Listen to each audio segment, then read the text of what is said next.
Hello guys, welcome back to my YouTube channel. जैसे कि आप जानते हैं कि मैंने ऑलरेडी 2 वीडियो हरियाणा जीके के ऊपर मैं बना चुकी हूं और अभी मैंने सोचा कि क्यों ना हम हिंदी की भी शुरुआत करते हैं। हिंदी के मैंने काफ़ी टीचर्स को देखा, ऐसे थोड़ा सा ना ग्रुप डी में बिल्कुल बेसिक सा आता है। मैं आपको आज करवाऊँगी समास। समास का बहुत हवा बना रखा भाई, समास बहुत ही ईजी टॉपिक होता है, इसको बस समझना होता है। समास क्या होता है?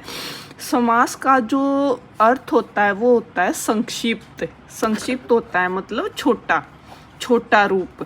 ठीक है, समास का क्या मतलब होता है? संक्षिप्त कथन या शब्द। जैसे कि कोई भी मतलब आपको शब्द दे देंगे, जैसे दे दिया गगनचुंबी। क्या दे दिया? गगन चुंबी। ये जो होता है इसको बोलते हैं हम समस्त पद। क्या बोलेंगे हम? समस्त पद। उसके बाद अगर हमें इसको अलग अलग करके लिखें, जैसे गगन चुंबी किसको बोलते हैं? गगन को चूमने वाला। किसको बोलेंगे?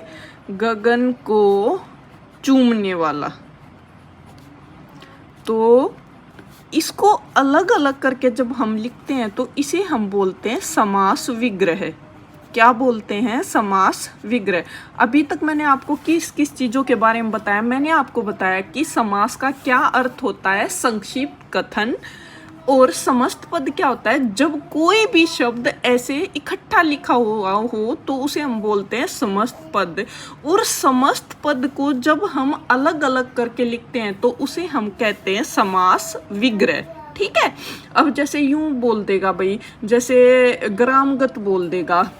क्या बोल देगा? ग्रामगत। अब यूं बोल देगा भाई इसका समास विग्रह क्या है। तो समास विग्रह सबसे पहले आपको पता होना चाहिए होता क्या है, उसको अलग अलग करके। ग्रामगत मतलब ग्राम को गत, ग्राम को गया हुआ, ग्राम को गया हुआ। ठीक है, अब बेटे क्या होता है? समास के 6 भेद होते हैं। कितने भेद होते हैं? 6 भेद होते हैं समास के। ठीक है, सबसे पहले अव्ययी भाव समास। कौन सा? अव्ययी भाव समास। सेकंड होता है बेटा तत्पुरुष। कौन सा? तत्पुरुष। फिर उसके बाद होता है कर्मधारय। कौन सा समास? कर्मधारय समास। फोर्थ होता है द्विगु। फिफ्थ होता है द्वंद्व। और सिक्स्थ होता है कौन सा? बहुव्रीहि। कौन सा समास होता है? बहुव्रीहि। ये 6 समास होते हैं।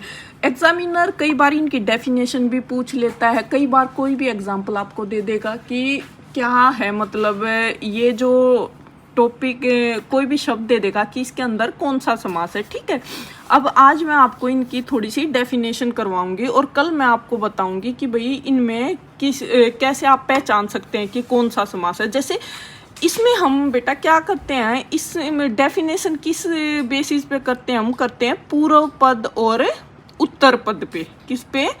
पूर्व पद और उत्तर पद। पूर्व मतलब पहला पद, उत्तर मतलब बाद वाला। ठीक है, जिस समास में पूर्व पद प्रधान होता। अब जैसे बेटा मैंने आपको बताया कि 6 समास के भेद होते हैं, सिर्फ और सिर्फ एक समास ऐसा होता है जिसमें पूर्व पद प्रधान होता है। ये पक्की पहचान है बेटा। और वो समास कौन सा होता है? अव्ययी भाव समास। अब लास्ट ईयर ग्रुप डी में क्वेश्चन पूछ रखा था कि किस समास में पूर्व पद प्रधान होता है। ऐसे ये 4 ऑप्शन थे, तो आप इजीली बता सकते हो अव्ययी भाव ही ऐसा समास है जिसमें पूर्व पद प्रधान होता है। उत्तर पद प्रधान किसमें? 3 ऐसे समास हैं बेटा जिनमें क्या होता है? उत्तर पद प्रधान होता है। कौन कौन से हैं वो समास? वो हैं तत्पुरुष, कर्मधारय, मैंने ऐसे पेयरिंग कर रखी है, कर्मधारय और द्विगु। ये 3 समास ऐसे हैं जिनके अंदर उत्तर पद प्रधान होता है। और उसके बाद है द्वंद्व। द्वंद्व जो समास होता है उसमें दोनों पद प्रधान होते हैं। द्वंद्व समास के अंदर क्या होता है? दोनों पद प्रधान होते हैं। और उसके बाद है बेटे बहुव्रीहि। कौन सा? बहुव्रीहि। इसमें कोई भी पद प्रधान नहीं होता, इसमें कोई तीसरा ही पद प्रधान होता है। ठीक है, तीसरा ही पद प्रधान होता है। इसमें दोनों पद अप्रधान यानी तीसरा ही पद प्रधान होता है। अब आप मेरे साथ साथ बोलेंगे हमने क्या पढ़ा है, देखो आपको कंसेप्ट क्लियर हो जाएगा। समास का क्या अर्थ होता है? संक्षिप्त कथन। जैसे कि गगनचुंबी, इसका अगर हम, ये है एक समस्त पद, जब ये कंप्लीट अगर शब्द लिखा है तो उसको हम बोलेंगे समस्त पद या सामसिक पद विग्रह करके। जैसे समास विग्रह मतलब अलग अलग करके लिखने की प्रक्रिया। तो समास विग्रह में हम लिखेंगे कि इसको अलग अलग करके, गगन को चूमने वाला। 6 भेद बेटा समास के होते हैं। अव्यय भाव, तत्पुरुष, कर्मधारय, द्विगु, द्वंद्व, बहुब्रीहि। अब इसमें पूर्व पद और उत्तर पद के आधार पर हमने इसकी डेफिनेशन बनाई है। पूर्व पद प्रधान होता है बेटे केवल और केवल एक समास के अंदर, वो है अव्यय भाव। उत्तर पद होता है तत्पुरुष, कर्मधारय, द्विगु के अंदर। दोनों पद प्रधान होते हैं बेटा द्वंद्व के अंदर। तीसरा पद प्रधान होता है बेटा बहुब्रीहि के अंदर। किसके अंदर? बहुब्रीहि के अंदर। तो कल मैं आपको इनके कुछ एग्जाम्पल बताऊंगी। Please like, share and subscribe.